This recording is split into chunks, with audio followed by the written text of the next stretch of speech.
Good morning, everybody. Welcome to the 10th episode of the Badger Call. Today we've got two Australians on. My first guest today is Jared Parker. We'll be joined by his cousin Nick a bit later on. Everyone knows Nick. Discuss the differences between Australian and British club cricket. But we'll start with you, Jared. Obviously, like Nick says that cricket's a massive part of your family. It's a massive part of Australian culture. But Yeah. when can you first remember playing cricket? Well, I guess my first memories of cricket in the backyard with my brother, and then that was just sort of us mucking around, and then also with my cousins as well. So Nick, and I've got my brother who's 2 years younger than me, and a couple of cousins who are again younger than Sean.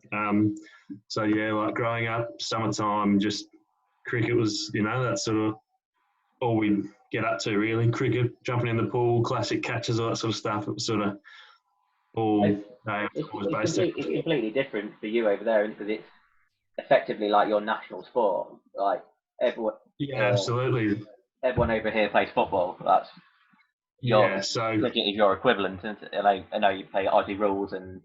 Yeah, so our Aussie rules is probably in the last probably sort of 20 odd years is probably like the main one in Victoria, and in New South Wales it's probably more your rugby leagues and union. Yeah. But like summer, like especially the way our climate is, you can't play those sort of football codes in the heat. So yeah, from about October to March, there's just cricket. So yeah, it's a lot bigger than I guess because I know in the UK, like people were missing games because they had like pre-season football or like during the season, and like you just don't get that crossover here. It's just like things like we go for a kickabout on the park, whereas you have backyard cricket. That's like that's it. That's what you lot do. Like we always see the videos from people just playing backyard cricket, and it's like you play a bit of it over here. Usually with your team, you don't play it with your mates that like in your own back garden or anything. Yeah. All Australians seem to play backyard cricket. Everyone knows the rules. Well, I guess the room you sort of, like especially where Nick and I live, like out the back of my house, there's like a sort of nature reserve. And so every Boxing Day we used to have like a Boxing Day test. So we'd have the kids versus the parents. And so we'd roll a pitch. We'd have, 6, 7 aside and like full fields, all that sort of stuff, like, 40, 50 metre boundaries. So we'd, hard ball, full padded up, we'd take it really seriously. So like we sort of had the space to do that. Whereas I know in the UK, like there weren't many backyards that I saw that you could sort of accommodate that stuff in. No, you have to go down to the cricket pitch. You have to go down to the cricket ground to play it. That's it. Whereas I think I might start a campaign to have a Boxing Day test at Meadows this year. Well, I don't know how they go for weather with you guys, but I'd certainly love to see it. And if you miss all the season, it'd be perfect for it. You can get. I mean, if you get a relatively dry winter, it's not, and you've got plenty of time. I mean, even if you just played like a 20 over game, like 20-20 game, correct. It's not going to ruin the pitch too much. Nah. Yeah, I'm going to campaign for that this year. I know over here we do there's like a winter cricket comp that you can play in Victoria, and so they use like slightly different balls. They use like yellow balls and that sort of stuff. So, I mean, if you were playing, I'd definitely be tuning in and having to watch. Is that the one? It's like big in Asia, like it's kind of like I think so. A really hard tennis ball because the bounce is like ridiculous on it. I think it's more on YouTube, sort of like that indoor cricket ball sort of style, and like I think it is often dominated by your sort of Indians and that sort of stuff who are just cricket mad. So they just love it, don't they? Absolutely love it. That's it. It's a religion for them. I'm glad for a winter. I couldn't play it. I couldn't be like Nick and just play it all year round. No, that's it. Like I know coming back home, well, even when I was in the UK, getting towards the end of the trip, I was almost cricketed out because you have you know, 2 seasons back to back, and then you get home and you have to get ready for another one. So Yeah. it's always fun, you know. How did you go? How did you go on when you went back? Yeah, look, we had a really good year. So I played where Nick played his junior cricket, so Somerville Cricket Club, where Jamie came and played the season, and we ended up finishing second. So whereas you guys have the league, we have a final system, so top 4 play finals. We played the semi-final. We won. We were 9 down, chasing 160. We were 9 for 130, and a couple of blokes at the end put on a really good partnership to get us over the line. But with all this, you know, COVID-19, coronavirus, whatever you want to call it, they called off our grand final. So Got it. The team that finished on top made it through to the grand final. So they won the league and get to go up next year. So disappointing end, but it was a really good season. That was it. Yeah, so to play all that, you know, it was literally, they decided like the Tuesday of grand final week. So to sort of have it ripped out from under you is an unfortunate way to finish. But going on to your youth team cricket, it's a bit different over there. Is it a bit more structured? As in like the sort of formats that we play. Yeah. Yeah. So a lot of our cricket is a little bit different to the UK. I'd say, I mean, you guys just don't have 2-day cricket, whereas I think in Australia we put a lot of importance on that. So like for junior cricket, so from you can start with like your sort of all-stars versions like either Milo Cricket or Woolworths Blast. So similar sort of setup there. And then we have 11s, 13s, 15s, and then, so you have your age group cricket. So you got 2 years. And then, so you'll play, I think you play about 9 or 10 games and you'll play 7 2-day games. So they'll either be 40 overs a side or they'll be 45 overs, depending on your sort of age group. And I think often what I found in the UK is you have a lot of kids from younger age groups that sort of play up. Yeah. Like you might have like 13s playing in the 15s and 17s. Yeah, you found Alfie last year was playing 12s, 13s and 15s. That's it. So you don't really have that. You might have a couple of like, so Sean, my younger brother, often play with me and Nick. You know, we might have 1 or 2 fill-ins, but you wouldn't get a kid playing sort of your 3 age groups. Yeah. I guess, and it probably depends on your club and that sort of stuff, but yeah, it's a little bit more structured and and again, we play on like hard wickets, so your concrete and then a synthetic pitch, which is a lot different from sort of the turf. And I think they've changed it recently, so you play on a little bit shorter pitches for that stuff as well. Yeah, I think ECB have made that change as well. Yeah, I think like under 13s play on 18 yards. And I think then I think it's 20 yards for. It's like 18, 20, then under 15 full 22. Yes, I think sort of similar setup there. But I think it's just to encourage quick bowlers to not stretch their deliveries and bowl at a more natural length. And I think it's, from what I've seen, I think it's probably better for the kids, and especially like often you get young spinners that just have to, you know, throw absolute moon balls up there to sort of get it down the other end. So actually getting them to practice getting up and getting up. On the ball by the time it's got there, and he just plods. Correct. And you watch the kids, their eyes just light up and they swing and they're about, you know, 3 seconds too early and on the way down hits the stumps. So I think it's a lot better for the development and that sort of stuff. Absolutely. So you played like majority of your cricket on concrete and carpet? Yeah, so probably you wouldn't play turf cricket out here, I reckon, till maybe under 14s, and that would have to be like your sort of rep competitions. Yeah. So under 14s, I think 14, 16s, and then, you know, from there, you know, probably 16, I think that's when Nick headed to Frankston, so that's when you might sort of look into Premier Cricket or sub-district, depending on sort of where you are.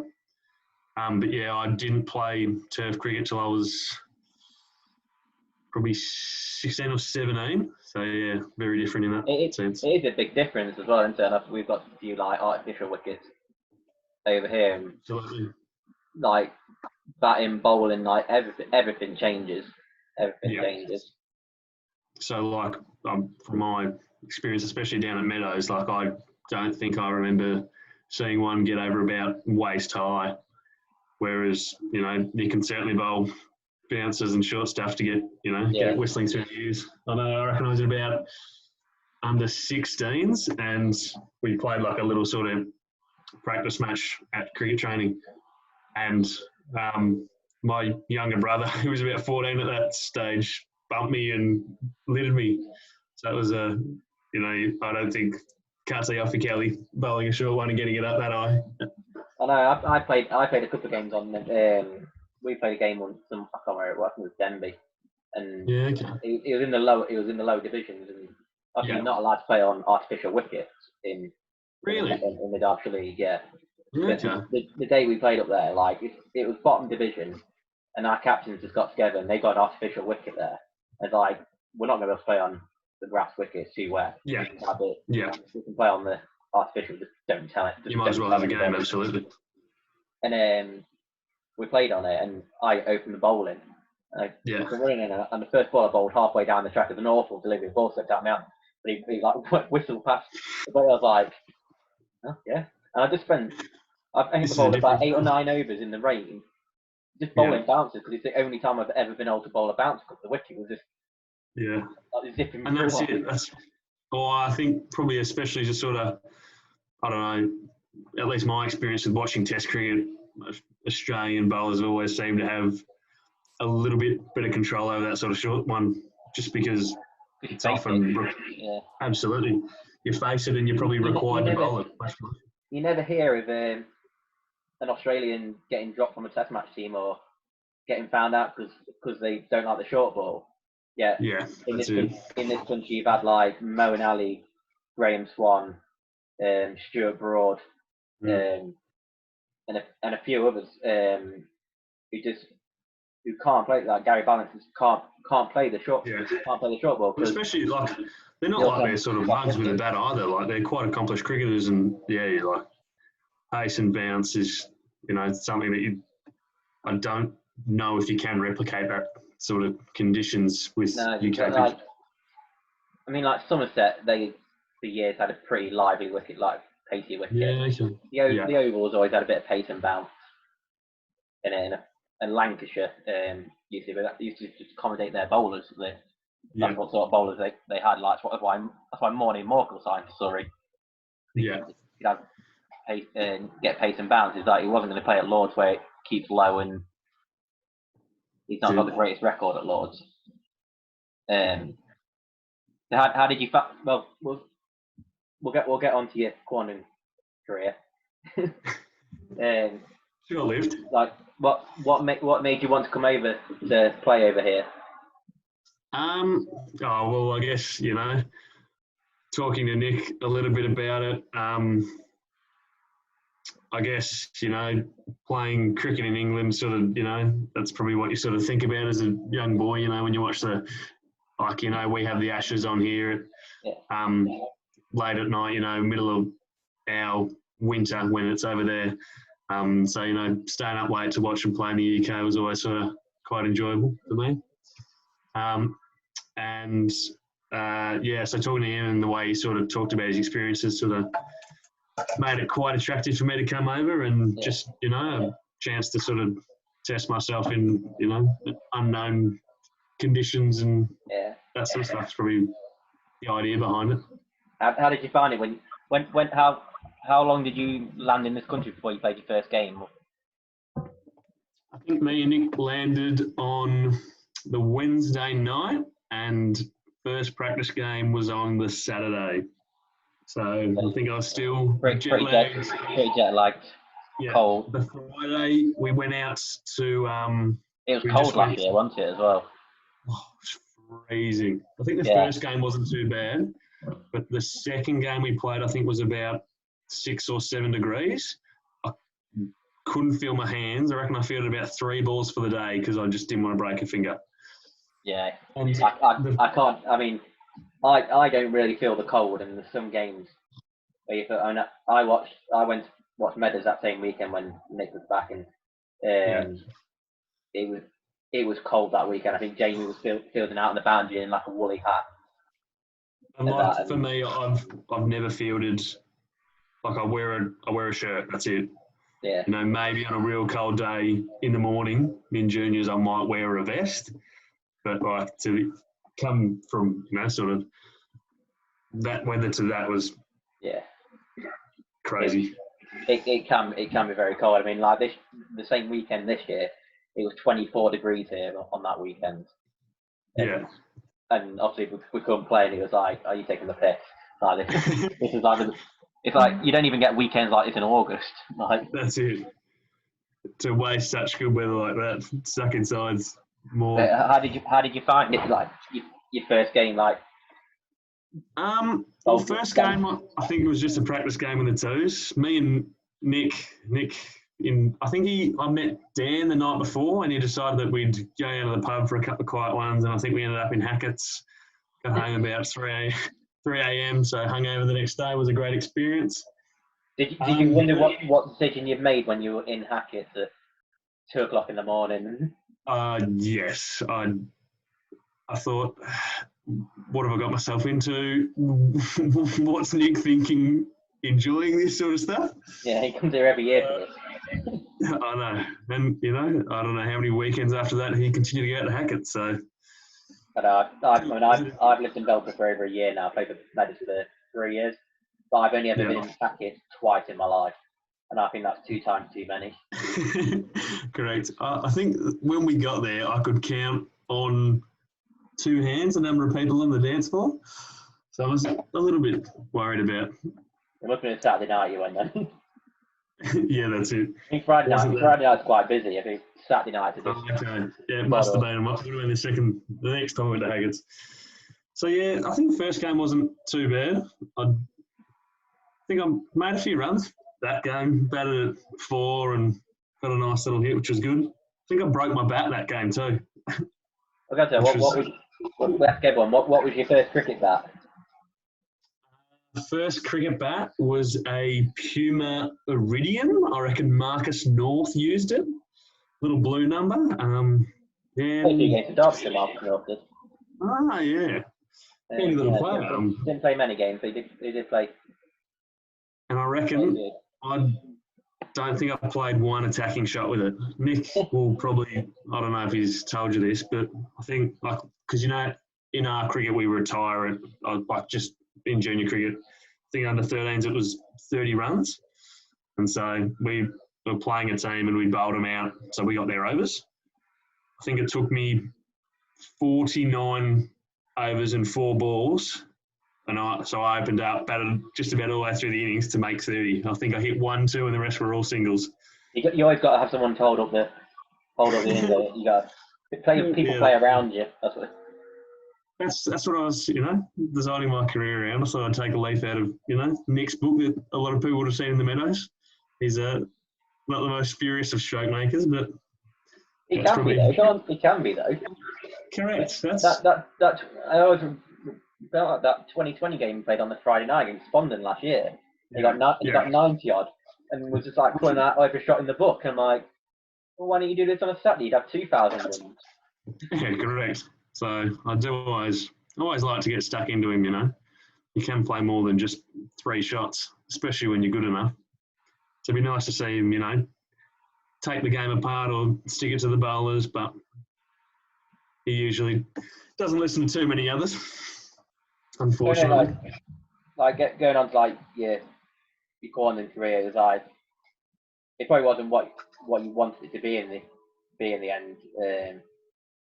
I think I think you became more of an honorary Belper player than a Corndon player.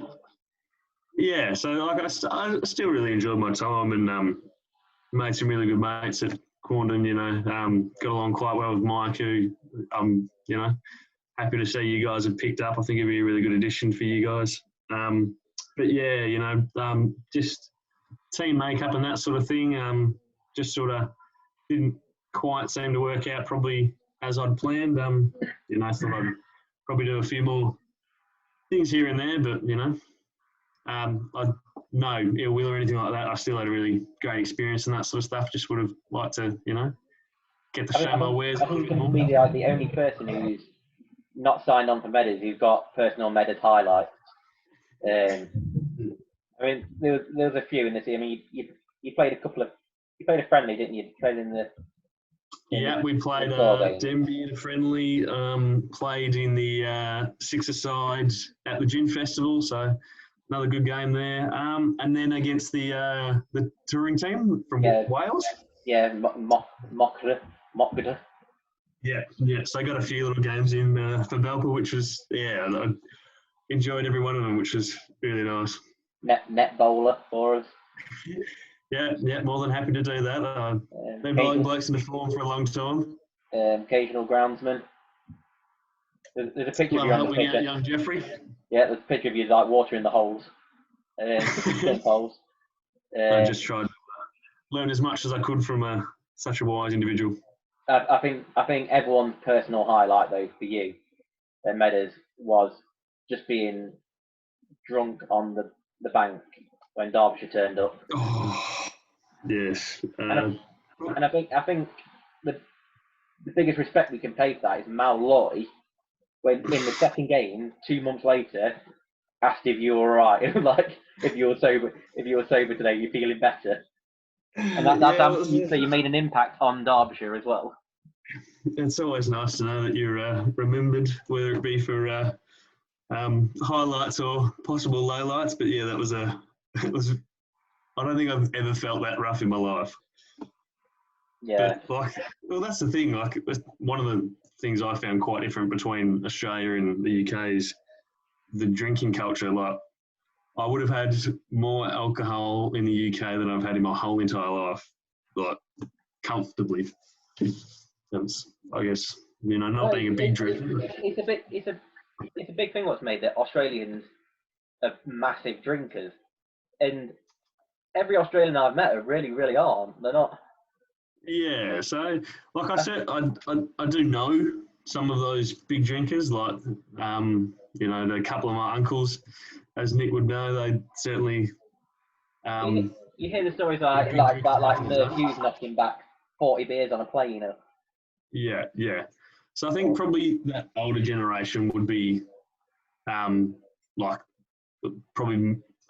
guess that would be more stereotypical of them. Whereas nowadays, especially when with our driving laws, so for the first 4 years you've got your license, you can't have any alcohol. Our blood alcohol limit's 0.05, whereas I think yours is 0.08. So all that sort of stuff, I guess, has probably reduced the excessive drinking, I guess, in that sense. But yeah, there's still stupid as they are. And I probably thought another thing, like the pub culture is quite big in the UK, whereas over here, if I want to go have a beer with Nico or something like that, we're probably much more likely, I'll go around to Nick's and we'll have a quiet few back there rather than sort of going out and socialising at the pub, which probably, I guess, adds to that sort of drinking factor. I mean, is it true you just drink 4X over there? Is that like 4X in Queensland? It probably is. Victoria, you get a few of these Victoria beers are the very best. Yeah, so but often I'd find that people would ask me if we drink Foster's, and I don't think I've ever seen a Foster's in Australia. No, it's made about 10 miles away from it. I'm pretty sure it's made in Burton. Yeah, so those are probably your VBs, your Carlton Drafts, your Melbourne Bitters are probably your more traditional Australian ones, and then you got some from Tassie like your James Bogues, your Crownies, that sort of stuff. What's your favourite?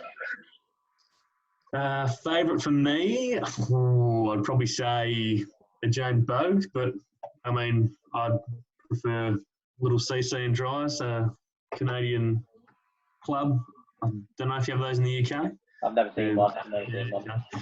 So it's whiskey. It's a little You, bit like lolly wine. are you a big wine person? I know you work in the vineyard. Yeah. So I don't mind a little bit of wine. And especially with work, like my boss is fantastic. I know Nico would like you to believe that I pinch bottles from work, but my boss is super generous, and he'll send me home with a bottle of wine and that sort of stuff quite often, and especially to try out. So we Is that make you clarifying the situation? yeah, exactly. I saw the first 5 minutes and I was like, brilliant, throw me under the bus, thanks for me. So no, yeah, my boss he's a ripper and loves getting us. One of the blokes, or a couple of blokes that I work with have made wine there, and he so throughout vintage, that sort of stuff, sort of get quite into it. So yeah, do quite a lot with Pinot Noir. We've got Chardonnay, Pinot Gris. We've just started a Shiraz, which is quite nice. So yeah, do like to I know we had Pidge on yesterday. I think he wants to try one of your bottles. That's it. So I'll have to make sure I send one across with Nico next time he gets back. And I think he's a big.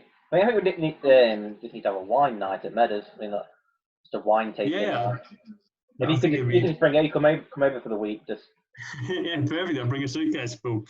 Because I know when we went to we did some travelling in Europe with Pidge. We did a little wine tasting in France, and it was quite interesting sort of getting to talk with him, because he sort of knows a fair bit, being the keen drinker that he is, and get to sort of share a bit of the knowledge about the. Where did you go for that week? On you? It was a you crazy went everywhere, week. didn't you? You just went everywhere. 6 countries in 6 days. So we did France, Germany, Switzerland, Luxembourg, Netherlands, and Belgium. Yeah, so like it was an incredible week. It's so easy to do though, isn't it? They're all the roads are connected in Europe. Like driving over the border is into a different country where they speak a different language is just something that was very difficult for me to wrap my head around. Like if we want to drive to Sydney, it'll take us 10 hours. Like to go from state to state here is, to fly to Sydney is a 2-hour flight. I flew from London to Italy in 2 hours. Like it's just that sort of scale is incomparable. I guess you don't realise how big Australia is. That's it. Like I've probably only been to half the states in Australia. Like you just to get all the way around takes a fair bit of work. Whereas we had a day out in Knots and from Derbyshire. Yeah, that's a good day out Great day out. So we'll move on to your Room 101 features. I think obviously you had the chance to see the Derbyshire Cricket League, and you might have some views on that. So what's your first offering? On what I'd change for cricket or for Derbyshire? Either. Any. Yeah, okay. Well, for me, playing for a draw doesn't make a lot of sense. Like I've never, I know we had one game where me and Mike batted out for a draw, and to do that for points seemed quite strange. So that would be one thing that is probably quite different, I guess, between cricket. I think everyone said that so far. I kind of get it. I kind of get where they're coming from. But it's so outdated, that rule. It's just and especially with one-day cricket, like to get a result in 46 overs, especially if you're bowling second, you'd have to bowl extremely well to sort of come away with full points. Yeah. So if longer cricket, 2-day cricket, that sort of stuff, I think it makes more sense. But for 46 overs, I just don't think realistically there's sort of enough time. You're sort of taking a wicket every 30-odd balls. Yeah, it's like why should the team batting first be punished? Be disadvantaged. Absolutely. Yeah, and get less points for not bowling the team out. And I'm seeing a lot of people seem to be on the think it'd be quite a good rule if you bat first and get 300 and the opposition gets 150 for 8, that you get your maximum points. Yeah. But the other team don't necessarily. They get no points for the win, but they get their bonus points for being not out. Not being bowled out. Yeah. There is still some incentive to that sort of stuff. Like at least it gives you something to play for. But yeah, the punishing of the team that's played a really good game of cricket is quite unfortunate. I've played no end of games where I've been on the end of like massive draws, like where we batted first and racked up a massive score and won the game by over 100 runs. But you haven't won it. You've not got maximum points out of it. Yeah. And vice versa. I've been on the days where we've been absolutely panned in the field. Yeah. And batted out for a draw. And it's not fun. It's not fun. It's not test. We're not playing test match cricket here. It's like it's correct. It's one day cricket. You don't. And if you're trying to get someone involved in the game, and they turn up to your ground, you go, "I'll come down and have a watch," and then someone's there and doesn't score a run for 15 overs because they're not trying to get to a total what they should be trying to get to. Yeah. It doesn't get people into the game. Boring. Correct. Yeah. And given, it's quite a tough game, it does take quite a lot of time to sort of commit to sort of, I guess you're not helping, keep people, like I know walking off the first time we had a winning draw, like you just don't feel quite right. Like just a sort of like a bit of a hollow or empty feeling. So, it just doesn't, attract you to a game, I guess. Yeah, I completely agree with it. Can get in the bin. So your second offering? Probably for the Derbyshire League. I think they could consider getting rid of the single overseas. Would have loved to play a game with Nick and some of the boys, which was a little bit unfortunate, but that would be just a personal preference there. I think there is an argument for structured.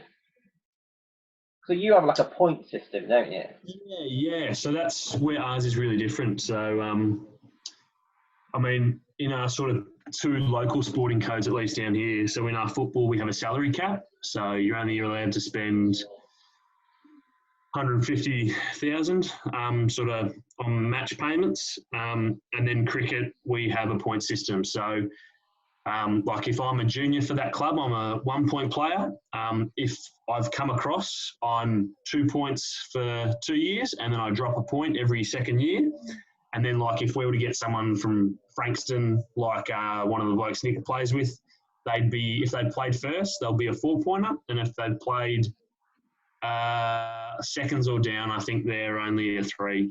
So, I think the point system works quite well. Like, it still means you can go out and, What does an overseas cost in that at that level? So it depends. What was Jamie? I think Jamie was a 2 or a 3 because he'd played in the Prem. So depending on what competitions you play in the UK, depends on the points you... It goes on what they play over there. So if I came over, I'd be like a 1-point player.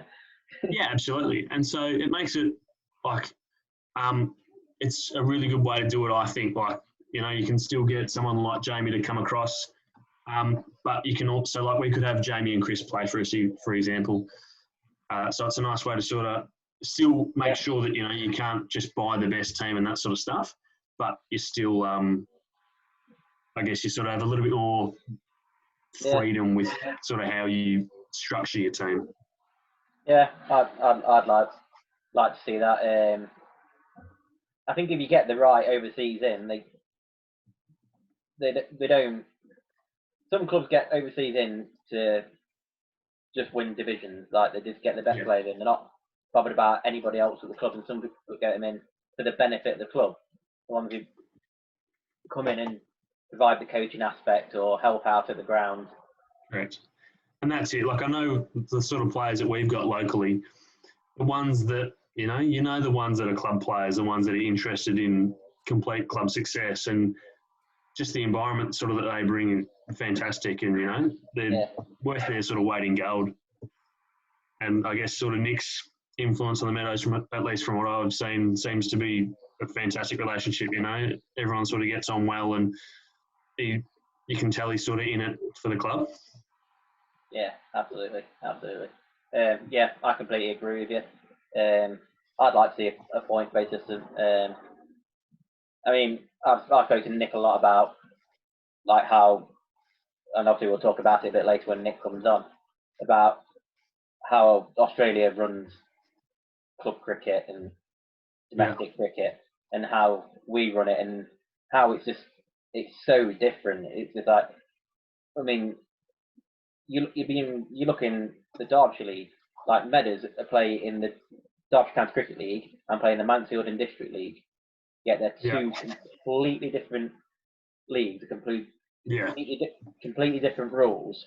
And you're like, why isn't everything just the same? Stock standard, yeah. It doesn't make a lot of sense. Chris Whiteley talks about it, and obviously Chris Whiteley played over in Australia and experienced what you play regularly. And he's the same, like, why is it just not a uniform rules across the country? Yeah. Why isn't every league playing the same rule? It makes things a lot simpler. Like, you sort of rock up and sort of what to expect from each ground. Like, between Premier and local, you might have a few differences, but I mean, majority is consistent across the board. And it's like things in this country. Obviously, you get people going away to university and they don't come back till June, July. Yeah. Yet, if they wanted to go and play the first 8 weeks in a completely different county, and it wouldn't even affect the Derbyshire League. So you could get someone going to uni in London, nearly 200 miles away, 150 miles away. Yeah. And they'll play 6 games for a club down there because they're living in London at the time. So they'll play for club down there. They want to play a game of cricket on the weekend. Yeah, and then at the end of uni, they want to come back to Meadows or come back to their club in Derbyshire. But they have to sign as a transfer. Yeah. And it wastes the transfer. And you're like, well, why can't you be dual registered across county? Because you only have a limited number of transfers per year, yeah? 2. Yeah. Yeah, and so, like, and if you're using it on someone who could have played for Meadows since they were 8 years old, it's ridiculous. Just an absolute waste. And that's it, like, especially, and because of the way your sort of seasons line up, like, it should be more than fine for them to play whilst they're at uni down at that club, and when they come back, they should be able to play straight for Belper. Like, someone like Pidge is a prime example. He's lives away, plays 7 games a year at Meadows because he can't travel up, but he might have more free weekends down in where he's living. Yeah. And he was saying yesterday he's in the process of buying a house, and his house is about 200 yards away from the cricket ground. Yeah. But he wouldn't be allowed to go and play for them and us. Yeah. Despite the fact it's got no relevance to the Derby Cricket League. We're not going to play him. It's not like a feeder league. It's not. No. So, yeah. It's just a bloke who's looking for a game of cricket on the weekend, and probably to spend some money over the bar, and they don't encourage that. Yeah. It irritates me. So yeah, I do agree with you. So what's your third offering? My third offering, I had to write all these down, well, just to make sure I'd not forget them. Especially for the Derbyshire League, I think it would be, personally for me, I prefer 2-day cricket. So, to get the opportunity to play some of that, I think would be quite interesting for English comps. And I know it's difficult with the weather and that sort of thing. But even just some white ball coloured clothing, we brought that into our comp in the last 5 years. And, I guess you feel, I don't know, probably a little bit closer to sort of your idols in that sort of sense. It's probably a little bit more attractive, that sort of thing. I'm a massive Test match cricket fan. Like the longer the game, the better for me. That's how I rate it. But yeah, we're playing what effectively is just 1-day cricket. It's 1-day cricket we're playing. Yeah. And I think getting kids involved in cricket I mean, this is where, like, obviously, like, coaching last year, it opens your eyes a lot more. And Yeah. I think just to get people more involved in cricket, you talk to people in this country about cricket, and it's like, you just wear white. Why do you wear white? Yeah. Like, well, I can't really explain it. The ball's red. It's easy to see. It's a bit cooler That's to it. wear. But everything's like got climate cool technology in the shirts these days. So wearing a dark top like this on a hot day is no different to wearing a white top on a hot day. Correct. And it's just a traditional thing to do to wear them. That's it. White So that's where you're probably a little bit stuck in your traditions in that sense. Yeah. And like, you don't have to play white ball cricket all the time, but I think. I personally wouldn't go down the white ball. I wouldn't go down the white ball route. I'd use a pink ball. I think in this country, because it's duller at night, I think the pink ball is easy to pick up later in the evening than a white ball. So just for that reason, I'd still have coloured kits, and and I'd have the juniors wearing coloured kits. Absolutely. They're playing 2020 cricket as it is. What's the difference? Like, you don't have to go out and buy a cricket. I mean, like, Meadows are quite fortunate that all the juniors have got this top. Yes, that's it. So we're effectively, if we wanted to play a match, we'd be fine, Joe. We'd be fine because we'd wear these.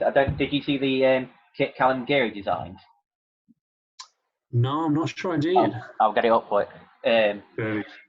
Callum Geary plays in the third team. I don't know if you've met him. Okay. He has designed a cricket kit for what would be Meadows, and it's a work of art. That's the only thing I can say. I'm keen to see this, Morgs. Yeah, but like our under 16s here, they play on a Friday night for their cricket comp, and they all use pink balls. I want to see a Friday night cricket competition in this country, by the way, 2020.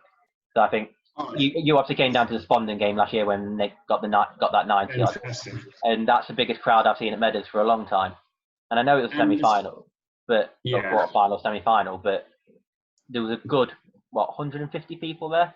Because it's a Friday night, you can just have a beer and watch a bit of cricket. But this is the kit that Callum's designed, which would make it perfect. They're brilliant. And that is They're so good. So imagine you rocking a few of those, Morgs. Yeah, and that's even if that's a training top, to be honest. Correct.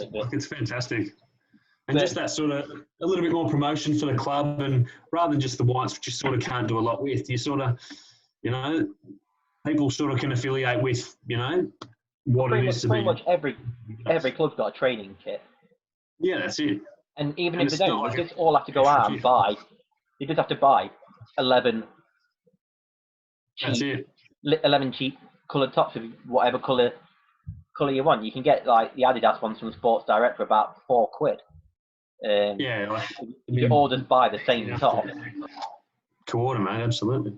Yeah, and I know Paul Allen because they play it in the Premier League. Their 2020 Cup is coloured kits. And you were saying the other day that it's not compulsory that you have to wear coloured kits. And he says like a few clubs turn up in their white still, and like just take part in it. Like every club in the Premier League has got a training kit. And also, especially like night cricket in the UK, like there are nights where it's light till like your daytime hours in summer are a lot longer than ours. Yet we've been playing night cricket for, I reckon, the best part of 5, maybe 10 years. Yeah. Out here, especially for juniors and that sort of stuff. In like late June, early July, you can play up till 9:30 at night. Correct. Like the time is certainly not an issue. Like I know here we play our season, the first couple of games, you play until like 7 and it's getting dark. Yeah. Whereas like in the UK, you just have that option to go a lot longer. So I don't know why you wouldn't sort of capitalise on that. And then, like I guess your juniors is a bit more midweek, but like for us, we usually play juniors Saturday morning, seniors Saturday afternoon. And so to spend, like me and Nick have had days as kids where we would have spent 45 overs in the field in the morning and then 70 or 80 in the field in the afternoon. So you spent 110, 120 overs in the field, and it could be 35 degrees. The Derbyshire, like Derby City League, their under 13s, that used to be a Saturday morning. It's Sunday morning. I've been Sunday morning. Now the same when I played at Darley Abbey. I play a 2020 game in the morning and then go and play. Go and play for Darley Abbey in the afternoon. Yeah, and it's a big day for kids, but because you can sort of get away with it. So you can utilise night cricket and probably get more people down to the game. Yeah, absolutely. Especially if kids are playing soccer and stuff. Why would you not allow? I imagine that's all on the weekend. So you pick a night and get the games going. Yeah, absolutely. Well, I'll message Nick. Tell him to prepare himself. And there is another one, Morgs, that I wouldn't mind seeing in international cricket. Just go for it. Yeah, we've not had one about. It's all been domestic cricket, so I've not had one yet. Apart from 100 ball cricket. Okay, so I wouldn't mind seeing. So, like, say the Poms come out here to play the Ashes. Yeah.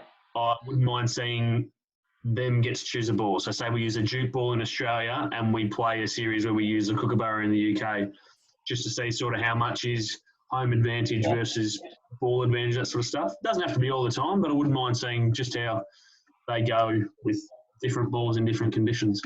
Yeah, I quite like that. I think the majority of cricket now is you play a home series, you win the home series. Absolutely. I mean, and so to give that home England team played India over here last year, the year before. Yeah. And we panned them, and they're supposed to be the number one team in the world, and we panned them. That's it. But yeah, to be able to win away from home is massive. So I think, to see at least give them, a ball they're familiar with, that sort of stuff might hopefully level the playing field a little bit more. And that's like, because yes, it's nice to see your team win, but like I know the summer just gone, we beat Pakistan and New Zealand, often by in innings or 300 plus runs. It's not. I can go see it to watch the Australians do well, but if for a purist fan of the game, that's not what you're there for. You want to see a contest between bat and ball, and hopefully that would even things up a little bit. Absolutely. I'm just waiting for Nick to accept that group. But yeah, I completely agree with you. And like I said, it's like you play a home test match, you win the home test match these days. That's it. There's so many Unless countries. Steve Smith makes shitloads in the Ashes, you just sort of. Yeah, he just gets them all the way around the world, doesn't he? Yeah. It's not going to affect him what balls bowled at him. No, right, correct. So we're going to add Nick into the chat now. Lovely. It's been a while since I've seen him. Yeah, it's been good. It's been really good, mate. Good evening, Nicholas. Yeah, Nick, you're live. Hello. You're live and you're sideways. Hello? Hello. Hello. Hello. Here he is. It's gone. Oh, camera off. Oh, there we are. Is that Nicholas? Here he is. Quiet Thursday evening for you? Yeah. Oh, look, CC. Has Cat bought his second beer in yet? Yes. We'll get onto that soon. Have a VB here just for show. Hey. Yeah. I got a cup of tea, actually. Oh, that's another So, thing. have you got a Meadows top on? Mate. Me? Or Jared? Jared. No, I couldn't Oh, good lad. Good lad. get the badge. Also, I did fully wide up Morgs just to be a real badger about it. I'm impressed with that.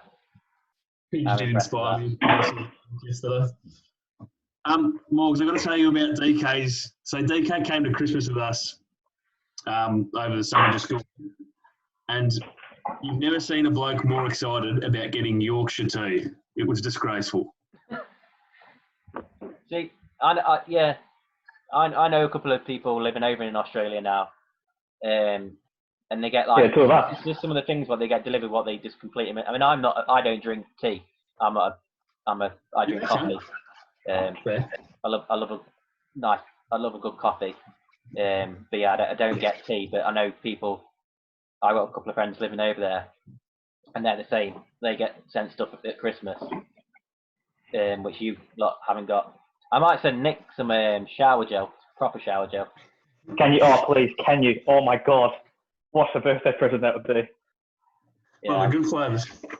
get The your foam one. vanilla and raspberry foam over. Yes. Oh my God. So, That'd be heaven. obviously, you two both have come over here and played cricket. Well, one of us did. The other one came. The other one came and watched. Close enough. Stills all the rules. So you two have got a good understanding of how British club life works and Australian club life works. What would you two say are the biggest differences? Jared, you could probably answer that one first. Yeah, You well, play different He's clubs. still pouring his drink. yeah, so Nick plays at sort of a different level, but probably more from the club perspective. I think our clubs over here are bigger, as in numbers wise. But so in the league that I'm in, thank you, Nicholas. We'd have Respectful 5 teams for seniors, and then probably same again for juniors. And yeah, so hard wicket that we play on is very different. And 2-day cricket, so playing 70, 80 overs, quite different to sort of a 46 over match. What do you think the biggest differences are, Nick?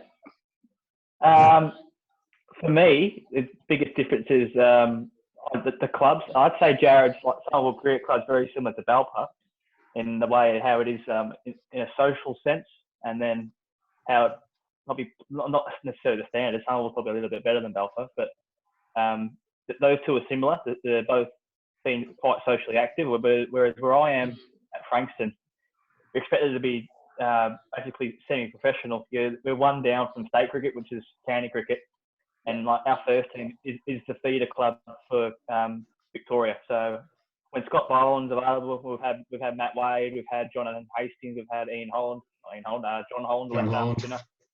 Yeah, it's one behind. He's the second best spinner in the country, basically. Those 4 blokes have Played played Test cricket for Australia. Yeah. All butts gone. Yeah. So as a club at Frankston, you're there to play cricket at Frankston because You play the highest level. you're there to better yourself. You're there to go from maybe a youngster or someone who's coming. Say if Jared came to Frankston, he'd play seconds and thirds, and then make your way into the first team. And obviously, you never know from a first team player perspective. You can get the jump and get the nod to give yourself a chance to play for your state, I guess. Yeah. Or second 11 first, and then and to do what you dream as a kid and playing professional cricket. One thing that is really different as a junior. So I don't know if Jared explained our pathway system here. Like obviously we've got the same sort of juniors set up at a local club. Ooh. But when we get to so like I've seen Alfie with his Derbyshire, I've seen like James Bauer, Tom Walker, and all these kids with George with his, or Greg with his Amber Valley and everything. So Amber Valley is probably the equivalent to MPCA cricket. So interleague cricket, what they call it, which I think is what Amber Valley is anyway. Is that right, Morgs? Interleague or something, or inter-county? Yeah. They got rid of it now. Yeah. There's no Amber Valley cricket anymore. Oh, isn't there? That's a bit of a shame because that's a nice little feeder thing for Derbyshire. Well, it changed this winter of how it's ran. They've basically where they used to have 4 or 5 district sides. They haven't now. They basically got Derbyshire A and Derbyshire B. Okay. And then you go into that, and each team got about 13 or 14 players in that. So it's a lot harder to get into the district now. Well, that's good. That makes the talent pool sort of all there. It's not really spread out like it has been with like Amber Valley and everything. Yeah. Concentrated. It's not run by coaches who. I mean, I went to watch George and Noah playing for Amber Valley, not last year, year before. Yeah. And it turned up and it was those two. Then 8 players from Duffield, and then one lad from somewhere else. And the lad from somewhere else in Georgia, Noah, batted 9, 10, 11. Yeah, I remember talking to him about that. And Noah wasn't keeping, and he was a better keeper than he actually played. Yeah, and it's just just ran. Yeah, it was just Duffield running it. Like our under 15s are winning everything since they've been growing up. Yeah, can't get a look in. Like James Bow couldn't get a look in. Yeah, it's a bit of a joke. He's a pretty good that kid. But like back onto how that feeder system works to play at Canada level and a bit higher. So Jared's played NPCA cricket. He's played under 18s, under 21s, and I played Sharks under 16s, under 18s. And Sharks is like the Victorian under 17s, under 19s will pick their squads out of these like Shark squads, which is for like the Warrington Peninsula region and the West Gippsland region. It's about 3 or 4 regions per team. Yeah. So the talent pool's all there. It's a real pyramid system of how you get to Victoria under 19s. Then you got the Sharks, and then underneath that you got your NPCA. The NPCA is like a Shark second team, and it's still really good players in there, obviously, but it keeps the talent pool not as spread as what Amber Valley was in the past. Talent pool seemed to be pretty spread when it came to junior cricket in Derbyshire.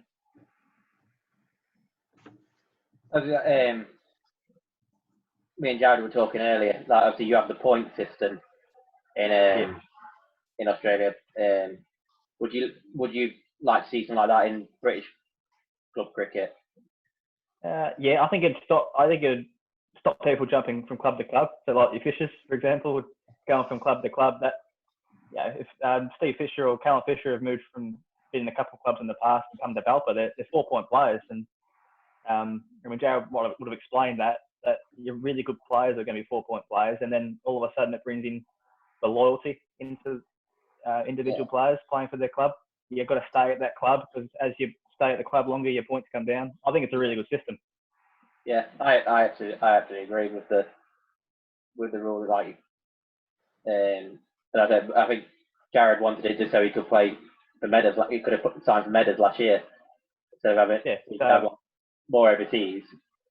Yeah, but that's it. It's sort of it takes away that sort of difference between your overseas and your club players, those that have played it. It sort of levels that playing field, whereas I guess there's sort of nothing really stopping you to get, like, say, if James Anderson finished up tomorrow, Belper throwed a load of cash at him, like, there's sort of nothing to stop that from occurring. Yeah, is that right, Morgs? I'm not sure. There is something about being a professional and what level you can play at. Yeah, okay. But the rule, but it's not a clear rule. Like there's so many rules in the Derbyshire League. It's ridiculous. But it's not. But like this is where it needs to be. I mean, the rules what you play. Do they play it all around Australia? Is it the same rules in like Sydney? Is it same? Yeah, so pretty much we take our rules from Cricket Australia. So I know in our competition, the board, they might. So, for example, we don't have free hits for no balls. It's probably the only difference I can think about between mine and Nick's cricket. For some of our lower grades, we don't have leg side wides in like your one-day format. But apart from that, I'd say the rules are pretty standard across.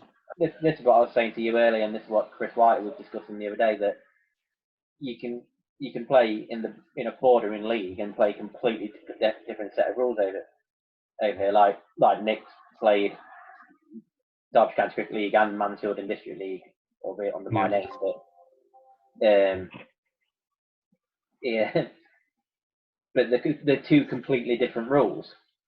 Completely different rules. Like the Mansfield and District rules are probably actually better because it's only like maximum 8 overs a bowler, so you have to use 5 bowlers in that level. But why is it not? Yeah, like 14 makes no sense. Why is it not a uniformed rule book throughout the whole of the country, throughout the whole of England and Wales?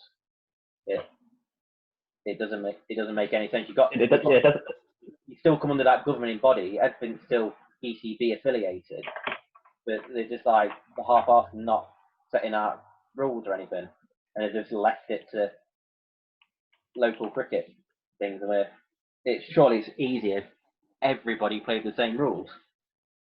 Yeah, it's shit because you never know what sort of players you're going to miss out on if you're playing different types of cricket. Like I've heard Chris and everyone speaking.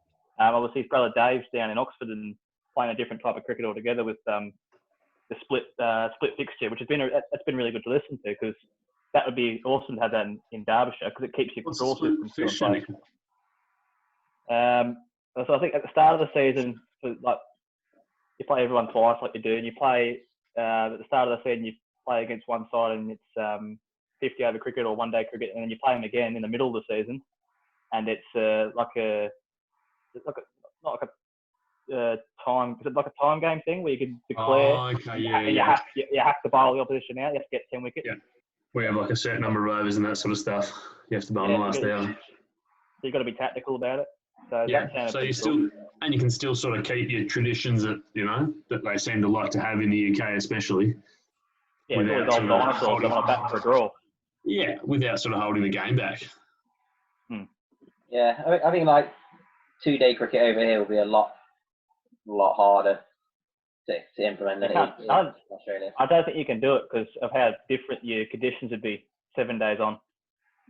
Yeah. Having such different decks and that sort of stuff. Yeah, with how mad the grass grows over there, you can't produce a Jeff Cavin wicket. You know how big a difference it is from like a twos game on the same wicket on the Saturday, and you go play the ones following the Saturday on the same wicket. It's completely different. It's about as paradise come second week. Yeah. And that's pretty common over here. But because we play the whole day and everything, the pitch conditions over the 2 days at turf over here, always the first couple of hours got a bit in it. The second session is always really good to bat in, to the best time to bat. And then your third session, it might spin a little bit or it might break away and keep a bit low. Yeah. I guess England pitchers aren't going to be able to produce that sort of thing.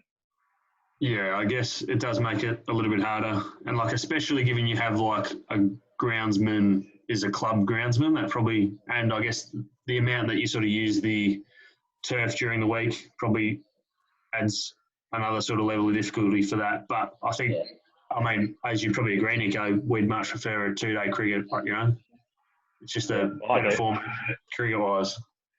Yeah, nothing better than you kill the game of cricket for 80 I'd love to be able to play it, but I just don't think it's feasible in this country to be able to play. I don't think you could ever implement it. As much have to come spend a season out here, Morgs. Yeah. Yeah. I'll get Rory over there in 20 years. Perfect father-son team. Yeah, some of us overseas.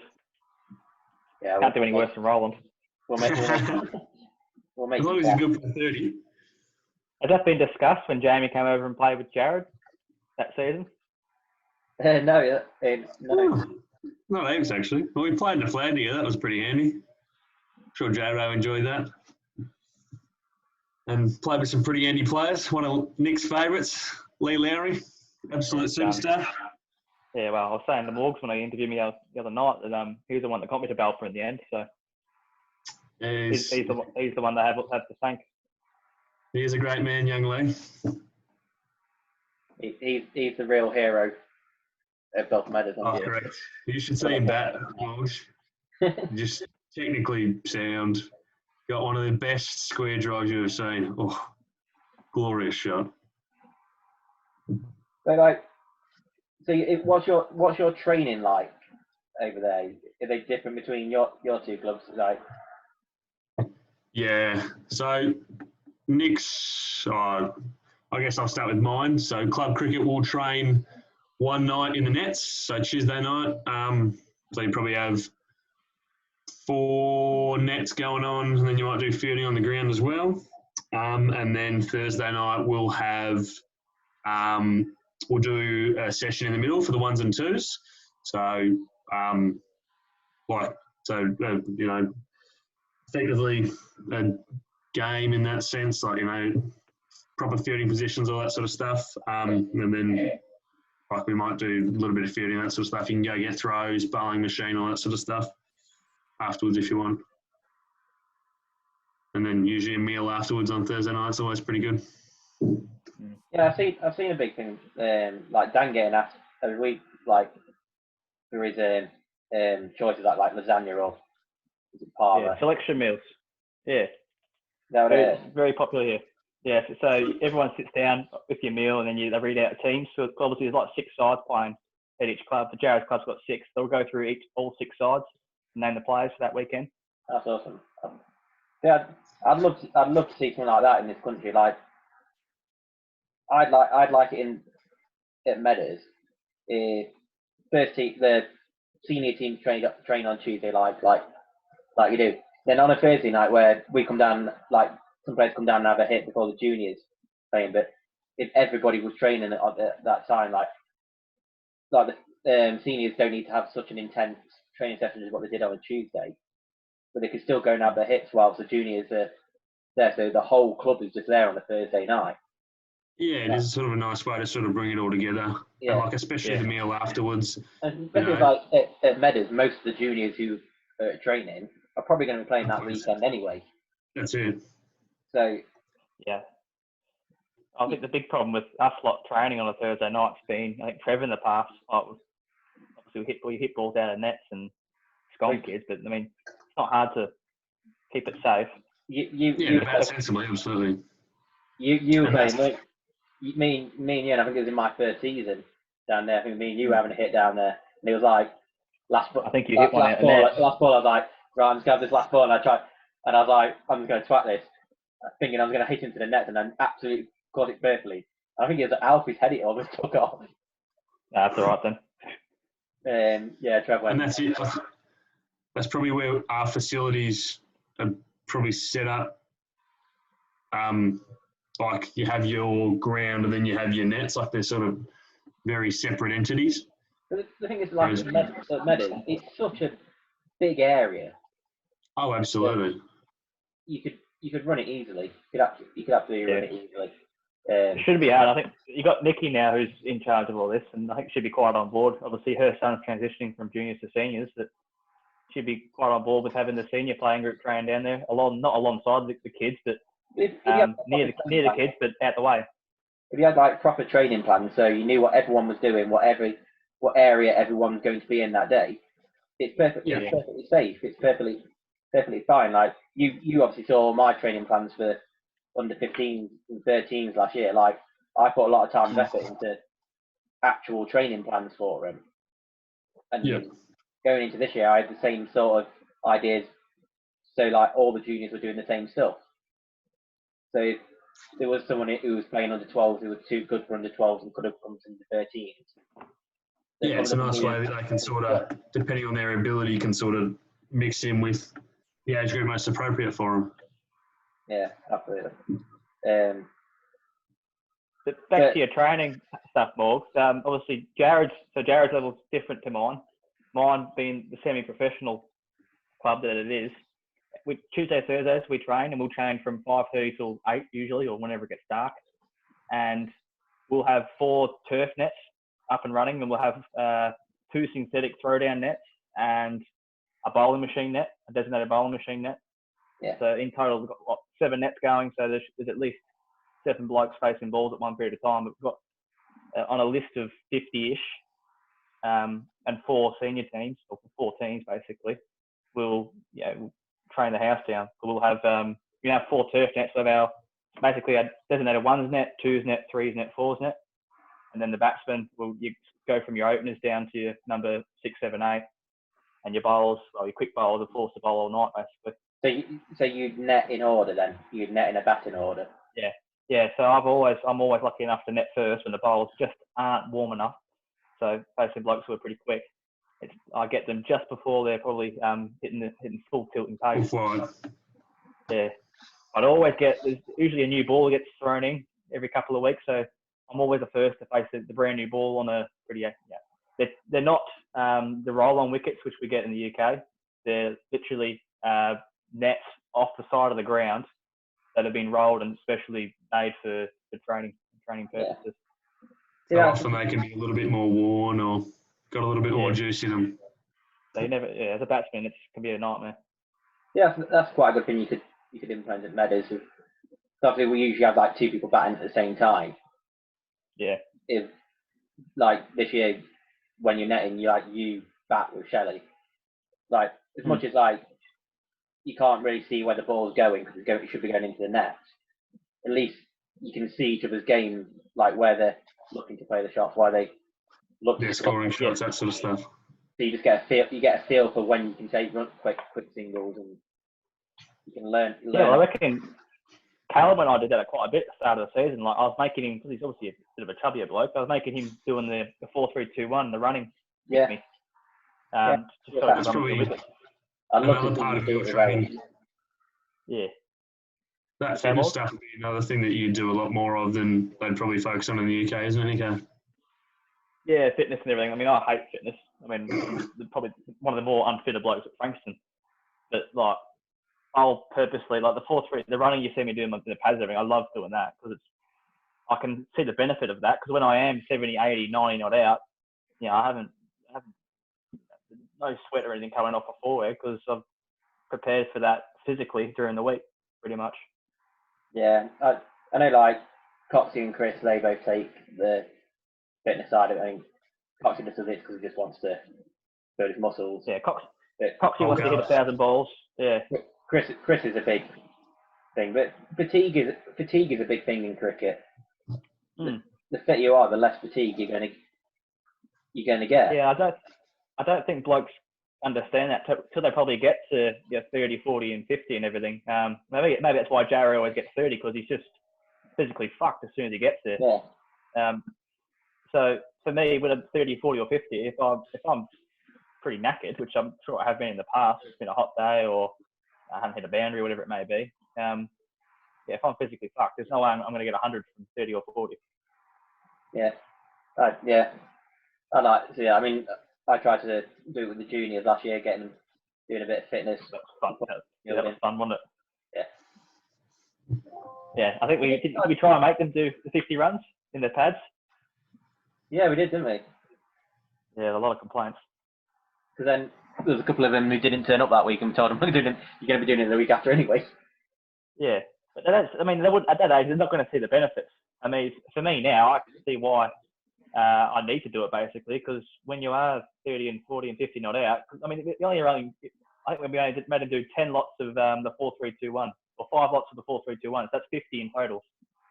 They're only 50 not out as a batsman. Yeah. So on a Saturday, how are they expected to make 100 when they're physically knackered after 50? Yeah, I mean, I think I attempted it, but yeah, I was breathing out my arse after when I got about 15, 20, like this is a killer. This is an absolute killer. Yeah, it's not for everyone. I mean, if you hit boundaries like Coxie and even yourself, or if you just lay one over the top, it's not a problem.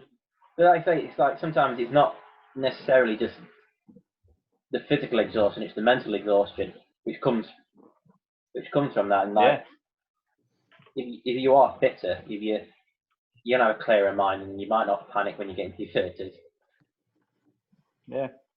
That was probably my secret to last season was how I was able to keep making runs. Basically, I was mentally still fresh every week, every time I walked out to bat, because I wasn't really physically exerting myself week in, week out. Because I was able to sort of keep not super fit, but the work I'm doing, that probably you don't really see, is the running in the pads. It's quite purposely built for making large scores. You're doing it pretty much every Thursday before junior training.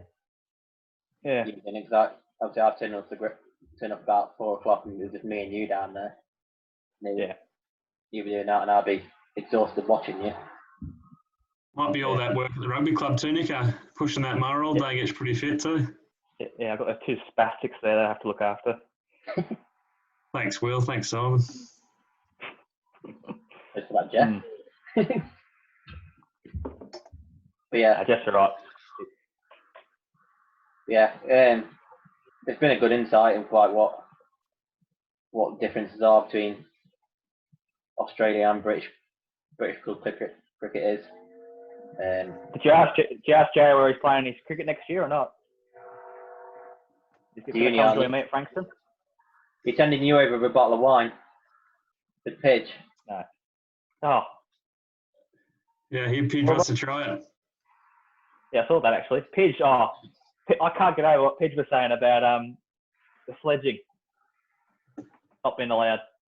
Oh, he's not a fan of the sledging. And you half agree with it as well, Morg. They're more disappointed in you. No, it was the shit sledging I didn't agree with. Like, some people just got shit sledges. Like, yeah, I know some people do, but like Jara and I are pretty good at it from first to second slip, and it's time and place to do it. I mean, if you bat first, you've copped it from someone. You know you're lining them up when they come out to bat. yeah. Always make sure you get as good as you got. Yeah, there's a time and a place for it. All right, I'm gonna stop the recording so we can get into something else. But thanks for chatting, Jared. It's been good chatting to you, mate. No worries, Morgs. Thanks for having me. Nick, it's always a pleasure. But yeah, I'm always here. Yeah, I mean, you've been on the 5th anniversary program, the 10th anniversary program. I've seen 5 episodes. I'm just a special character. I can't wait to see who's number 15. Lucky them.